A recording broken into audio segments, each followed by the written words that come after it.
जय हिंद दोस्तों। आरबीआई का नया रूल आ चुका है। आरबीआई का नया आदेश आ चुका है।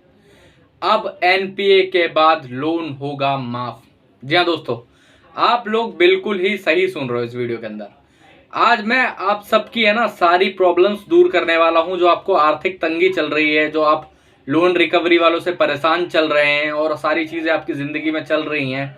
दरअसल दोस्तों होता क्या है, जब हम लोग किसी प्रकार का लोन लेते हैं, चाहे वो सिक्योर हो या फिर अनसिक्योर हो, ठीक है, तो पहले तो हम लोग किस्त बहुत टाइम से भरते रहते हैं, ठीक है।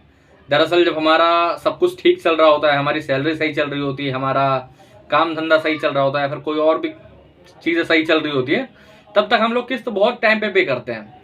तो ये बैंक वाले भी हमसे बहुत अच्छे तरीके से बिहेव करते हैं, ठीक है, कि सर ये कर दीजिए, सर वो कर दीजिए, सर हम आपका ये करवा देंगे, सर हम आपका वो करवा देंगे, ठीक है। लेकिन मेरे भाइयों, जैसे ही आपके पास आर्थिक तंगी आ जाती है, जैसे ही आप आर्थिक तंगी से जूझने लगते हो और ये किस्तें पे नहीं कर पाते, इनकी किस्तें 10 से 5 दिन भी डिले हो जाती हैं, तो ये आपको फोन करते हैं, फोन पे चिल्लाते हैं, रिकवरी एजेंट आपको धमकियां देते हैं और ऐसी बहुत सारी चीजें करते हैं।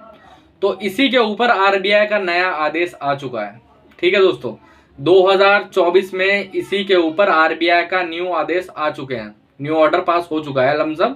इसके अंदर मैं आपको बताऊंगा कि एनपीए के बाद लोन कैसे माफ हो सकता है और आरबीआई का क्या आदेश आया है, जो लोन सेटलमेंट के ऊपर भी है और रिकवरी वालों को लेके भी है। मैं आप सबको पूरा इस बार वीडियो के अंदर बताने वाला हूं। तो वीडियो को स्टार्ट करने से पहले मैं आप सबका हर्ष कुमार आपके इस चैनल लोन डिस्कवर में आपका स्वागत करता हूं। जय हिंद दोस्तों।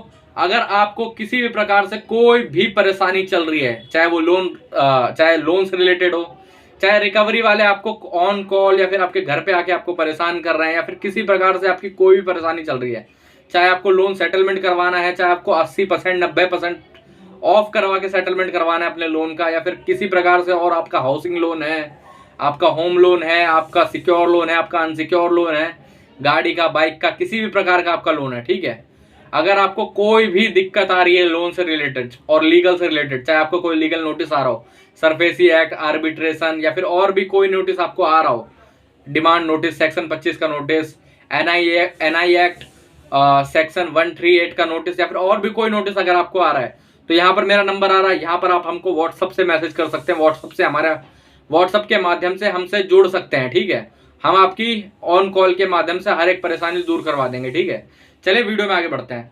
तो दोस्तों होता क्या है ना, दरअसल कि आरबीआई का जो नया रूल है वो ये कहता है कि जो रिकवरी एजेंट आपको लगातार परेशान कर रहे हैं, आपके घर आके या फिर आपको ऑन कॉल परेशान कर रहे हैं, तो इसको लेके बहुत ज्यादा सख्ती दिखाई है सरकार ने, ठीक है।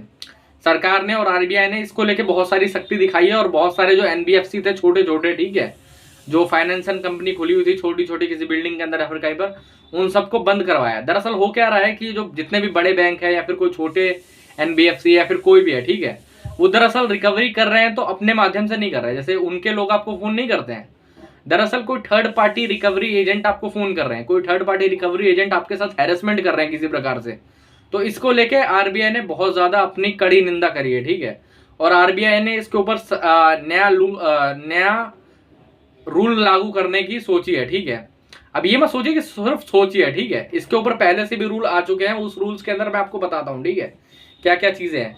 उन रूल्स के अंदर पहले ही आरबीआई ने सख्त साबित कर रखा है कि अगर कोई बंदा लोन पे नहीं कर पाता है तो वो सिर्फ और सिर्फ कोई क्रिमिनल चीज नहीं है, वो एक सिविल की चीज है, ठीक है। कोर्ट ने और आरबीआई ने इस पर डिसाइड कर रखा है, ठीक है। और आप किसी को भी लोन के ऊपर हैरेसमेंट आप नहीं कर सकते, चाहे वो ऑन कॉल के माध्यम से हो, चाहे वो आप घर पे जाके कर रहे हो, ठीक है। आप ऐसा बिल्कुल भी नहीं कर सकते हैं। सीधा सीधा एनबीएफसी और बैंकों को वार्निंग दे रखी है। लेकिन दरअसल हो क्या रहा है, अभी ये जो नंबर से आपको कॉल आती है ना, ये रजिस्टर्ड नहीं होती है, ठीक है, तो पता चल नहीं पाता है। बैंक आपको फोन करके कुछ भी कह रहा है, एनबीएफसी आपको फोन करके कुछ भी कह रही है, ये जो एजेंसी आपको फोन करके कुछ भी कह रही है। कभी ये बोलते हैं कि आपकी औकात नहीं थी तो क्यों भरा। अरे मेरे भाई, अगर आपको ऐसा कोई एजेंसी आपको फोन करके कह रही है कि आपकी औकात नहीं थी तो आपने भरा क्यों, तो आपको उस पर सीधे कहना चाहिए थी मेरी तो औकात थी, मुझे तो बैंक ने लोन दिया, तेरी औकात है क्या। आपको मैं फिर बोलना चाहूंगा कि आरबीआई ने भी इसको ऊपर सीधे क्या रखा है कि ऐसा कोई भी रूल नहीं है जिसपे कोई आपको हैरेस कर सके, ठीक है। तो मैं आपको फिर कहना चाहूंगा, आपने अगर लोन लिया है तो वो बैंक से लिया है, एनबीएफसी से लिया है, इन रिकवरी एजेंट के दल्लों से नहीं लिया है, सीधी बात है।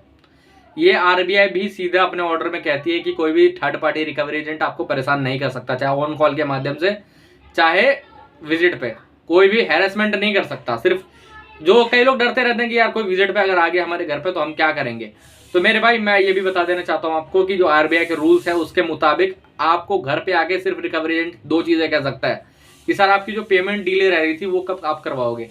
आप अगर आप उसको बता देते हो कि मेरे पास पैसे नहीं है, मैं नहीं करूंगा, अगले महीने दूंगा, परसों अगले महीने दूंगा, एक हफ्ते बाद दूंगा, 2 साल बाद दूंगा, तो वो उस टाइम के बाद ही आ सकता है। लेकिन रिकवरी एजेंट क्या कर रहा है, डेली आता है, डेली आके परेशान करता है कि लोन दो, लोन के पैसे दो, वरना फिर हम जाएंगे नहीं यहाँ से, हम तो यहाँ बैठे रहेंगे, हम तो यहाँ से हिलेंगे नहीं। तो उसके ऊपर आरबीआई ने अपने अपने रूल्स लागू कर दिए हैं पहले भी, और अब नए रूल्स भी आने वाले हैं। अब मैं पहले वाले जो रूल्स हैं वो सब आपको बताने जा रहा हूँ, ठीक है। तो सबसे पहले तो परेशान घबराए बिल्कुल ही मत। अगर आपको कॉल पे कोई आपके साथ हैरेसमेंट कर रहा है, ठीक है, ऑन कॉल, पहले दिन से ही कंप्लेंट कर दीजिए बैंक में, ठीक है। पहले दिन से ही एक मेल ड्राफ्ट करें, हमसे बनवा सकते हैं चाहे तो, यहाँ पर हमारा नंबर आ रहा होगा, ठीक है। आप एक मेल लिखिए, उस मेल को बैंक को या फिर एनबीएफसी को मेल कर दीजिए, ठीक है। ऐसा मैं क्यों कह रहा हूँ, क्योंकि मेल के बाद अगर मान लो कंपनी या फिर बैंक उसके ऊपर कोई एक्शन नहीं भी लेता है तो आप 30 दिन बाद आरबीआई के ओम्बुड्समैन में कंप्लेंट कर सकते हैं रिकॉर्डिंग्स और प्रूफ के साथ। और एक बार अगर वहां कंप्लेंट चली गई और आपकी कंप्लेंट जेन्युइन प्रूफ हो गई तो जो एनबीएफसी या फिर बैंक होगा उसके ऊपर बहुत मोटा जुर्माना लगता है, 10,000 से लेके 50,000 के बीच में, ठीक है। बहुत मोटी कंपनसेशन आपको मिल सकती है और आपको जितनी भी प्रॉब्लम थी होम विजिट वाली, कॉल वाली, वो सारी आपकी हल हो जाएंगी। आपको उसके बाद कोई भी परेशान नहीं कर सकता है, चाहे कुछ भी हो जाए, ठीक है। अब हम विजिट के ऊपर आते हैं, ठीक है। देखो विजिट है ना, सबसे क्रिटिकल चीज यही है विजिट, और जो होम विजिट है वही सबसे ज्यादा क्रिटिकल है, क्योंकि आप लोग डरते भी उसी से हो सबसे ज्यादा। आप लोग कॉल से तो नहीं डरते होंगे मुझे पता है, क्योंकि मेरे व्यूअर तो कॉल से वैसे भी नहीं डरते। लेकिन अगर आप कॉल से डर रहे हैं तो जरूरी नहीं है कि आप कॉल उठाएं। अगर आप कॉल उठा भी रहे हैं, सामने से कोई नाम और वो सब नहीं बताता, खाली पेमेंट के लिए पूछ रहा तो आप गालियां दे सकते हो सीधे, कोई दिक्कत वाली बात नहीं है। अगर वो आपको हैरास कर रहा है तो आप उसको हैरास कर सकते हो उल्टा, कोई दिक्कत नहीं है, इसमें कोई परेशानी नहीं है। आपके ऊपर किसी प्रकार का कोई लीगल एक्शन नहीं होगा, ठीक है। आपका बैंक, एनबीएफसी, कोर्ट वगैरह कुछ भी नहीं कर सकता कोई भी, ठीक है। तो डरे घबराए बिल्कुल भी मत। हाँ, विजिट में सबसे बड़ा एक दिक्कत रहती है कि आदमी कभी भी आ रहा है किसी भी टाइम पे। तो मैं आप सबको बता देना चाहता हूँ, सुबह 8 बजे से लेकर शाम को 7 बजे तक ही कोई आपके घर आ सकता है। वो भी तब आ सकता है जब वीकडेज चल रहा हो, मतलब वीकेंड पे नहीं आ सकता, संडे से लेकर कोई त्योहार के दिन नहीं आ सकता। मतलब किसी भी संडे को नहीं आ सकता और किसी भी त्योहार को नहीं आ सकता, चाहे वो रक्षाबंधन हो, चाहे वो 15 अगस्त हो, चाहे वो कोई और नेशनल हॉलीडे हो, ठीक है। उस दिन कोई भी आपके घर नहीं आ सकता चाहकर भी। सेकंड चीज, अगर वो आ रहा है तो आपको फोन पे इन्फॉर्म करके आएगा। अगर वो बिना फोन पे इन्फॉर्म करे वो आ रहा है, मैसेज पे इन्फॉर्म करे बगैर आ रहा है, तो आप उसको धक्के मार के निकाल सकते हो। आपको कोई जरूरी नहीं है उससे बात करना, क्योंकि वो ऑथराइज ही नहीं है आपसे बात करने के लिए। अगर वो फोन पे पूछ के आ रहा है कि सर मैं इतने बजे आऊंगा 5 बजे, तो आप बोल दीजिए आ जाइए, कोई दिक्कत वाली बात नहीं है, ठीक है। दूसरी बात, तीसरी बात, वो सिर्फ 2 लोग आ सकते हैं, ठीक है। अगर एक आ रहा तो वैसे ही ठीक बात है, लेकिन 2 लोग से ज्यादा कभी भी नहीं आ सकते। चाहे तो फिर वो एक बैंकर हो और दूसरा रिकवरी एजेंट हो, चाहे दोनों रिकवरी एजेंट हो, चाहे दोनों बैंकर क्यों हो, वो सिर्फ 2 लोग आ सकते हैं। 2 लोगों से एक भी बंदा ज्यादा नहीं आ सकता। कई बार होता है कि ये लोग 3 लोग लेके आ जाते हैं, 4 लोग लेके आ जाते हैं। आप सीधे धक्के मार के भगा दीजिए कि मेरे को बात नहीं करनी है। 2 लोग आएंगे तो मैं बात करूंगा, वरना मैं बात नहीं करूंगा। आप उन पर सीधे कह सकते हैं, ठीक है।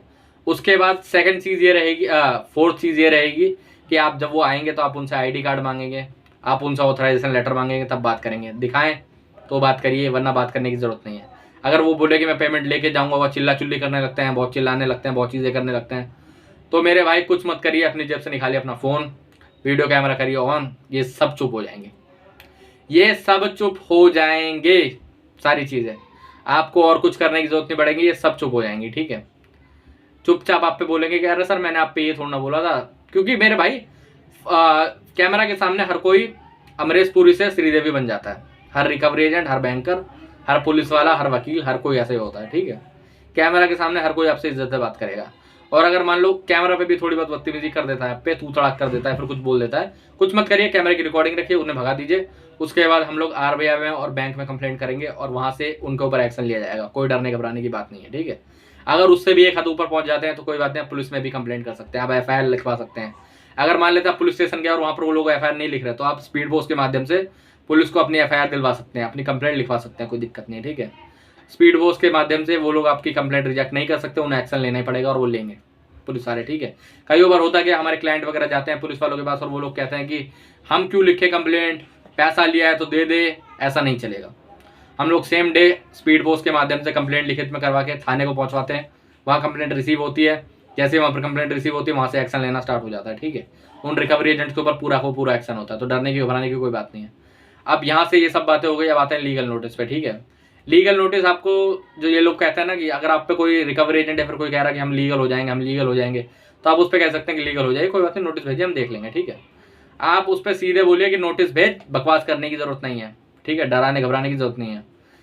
ज़्यादातर लीगल नोटिस क्या होते हैं, वो 99% फेक होते हैं। जैसे मान लो डिमांड नोटिस है, 99% फेक होते हैं ऐसे नोटिस। ठीक है, तो डरे घबराए बिल्कुल भी मत। सेकंड चीज़ ये रहती है कि अगर मान लो डिमांड नोटिस अगर आपको आ रहा है तो आपको कोई डरने घबराने की जरूरत नहीं है। Demand notice, recall notice, last warning notice, इनमें आपको कोई डरने घबराने की जरूरत नहीं, इनमें आपको कुछ नहीं होगा। ठीक है, आपके साथ अगर आर्बिट्रेशन का आपको नोटिस आ रहा है तो यहाँ पर मेरा नंबर लिखा हुआ है, आप हमसे ऑब्जेक्शन आर्बिट्रेशन का लिखवा के सेम डे आर्बिट्रेशन की प्रोसीडिंग कैंसिल करवा सकते हैं। वो नोटिस सेम डे कैंसिल हो जाएगा, फिर उसके बाद आपको डरने घबराने की जरूरत नहीं पड़ेगी। वो आर्बिट्रेशन की प्रक्रिया सेम डे ही रुक जाएगी। ठीक है, अगर उसके बाद अगर मान लो कोई सेक्शन 25 का या फिर NI एक्ट 138 का नोटिस आता है तो नोटिस से वैसे भी आपको डरने की जरूरत नहीं, कोर्ट के जो सामान आते हैं वो वैलिड होता है। ठीक है, अगर मान लो कोर्ट से सामान आ भी गया कभी, वैसे तो आता नहीं है लेकिन 1.5 साल के बाद अगर आ भी गया तो आपको कुछ नहीं करना, आपको फर्स्ट डेट पे जाके बेल ले लेनी और टेंशन फ्री हो जाना है। तो डर घबराए बिल्कुल भी मत। अब मैं आपको बता देना चाहता हूँ कि जो मैं बोल रहा था कि NPA के बाद जो लोन माफ हो जाता है वो कैसे होता है। ठीक है, वीडियो थोड़ी लंबी हो गई लेकिन थोड़े में मैं खत्म कर दूंगा, कोई दिक्कत वाली बात नहीं। बाकी आप मेरे से पर्सनल कंसल्टेंसी ले सकते हो। यहाँ पर मेरा मैसेज आ रहा है, व्हाट्सएप पे मुझे मैसेज करके हमारी एक फीस होती है वो पे कर दीजिए, उसके बाद हम आपको प्रॉपर चीजें बता देंगे एडवाइसों के साथ। ठीक है, आगे बढ़ते हैं लोन माफी के ऊपर। ठीक है, तो जब मेरे दोस्तों जब लोन NPA हो जाता है तब से आपको वैसे भी ऑफर आना स्टार्ट हो जाएंगे। जब आपके लोन को 94 डेज हो जाएंगे बिना पे करे हुए, अगर आपने बीच में 1000 रुपये भी पे कर दिया है कभी एक महीने में, तो वो डेट आगे बढ़ जाएगी फिर। ठीक है, एक महीना आगे बढ़ जाएगा। तो अगर मान लो 94 डेज हो गए, आपने एक भी पेमेंट नहीं करी, आपने कुछ पे नहीं करा, तो उसके बाद आपको लोन के ऑफर आना स्टार्ट हो जाएंगे सेटलमेंट के। ठीक है, आपको 50% का ऑफर आएगा कि 50% पैसा दे दो, हम उसमें माफ कर देंगे। नहीं, अगर आपको मोटा 10% पे लोन सेटलमेंट करवाना है, 90% ऑफ करवाना है, 90% अपना लोन माफ करवाना है, तो मेरे भाई हमेशा चुप करके बैठ जाओ, राइट ऑफ के बाद ही सेटलमेंट करवाओ। जब राइट ऑफ के बाद आप सेटलमेंट करवाओगे तब आपका लोन आराम से 90% ऑफ में सेटलमेंट होगी, आपकी 10% में सेटलमेंट होगी आपकी। मान लो अगर आपका लोन 1 लाख रुपए का है तो आपका लोन की सेटलमेंट सिर्फ और सिर्फ 10,000 रुपए में होगी। तो इसलिए टेंशन लेने की बिल्कुल भी जरूरत नहीं है। लोन सेटलमेंट का मैंने पूरा प्रोसेस आज आपको इस वीडियो के अंदर बता दिया है। अगर आपको इसके बाद भी कोई चीज़ आपके मन में वो हो रही है या फिर कोई दिक्कत आपको आ रही है, कोई नोटिस आ रहा है, कोई रिकवरी वाला आपको परेशान कर रहा है, आपको जो घर पे लोग आ रहे हैं वो रुकवाने हैं, आपको कॉल्स रुकवानी है, आपको और परेशानियां रुकवानी है, यहाँ पर मेरा नंबर आ रहा है, यहाँ पर आप मुझे व्हाट्सएप पे मैसेज करिए, हमारी एक फी होती है वो पे करिए और उसके बाद आप टेंशन फ्री हो जाएंगे लोन से। आप लोग मेरे भाई हो, मेरे दोस्तों, आपको इन चीज़ों की दिक्कत लेने की बिल्कुल भी ज़रूरत नहीं, आपको इन चीज़ों की टेंशन लेने की बिल्कुल भी ज़रूरत नहीं। अभी मैं जिंदा हूँ, मैं आप सबके लोन्स में आपकी पूरी मदद करूँगा, आपको टेंशन लेने की बिल्कुल भी ज़रूरत नहीं है। जय हिंद दोस्तों।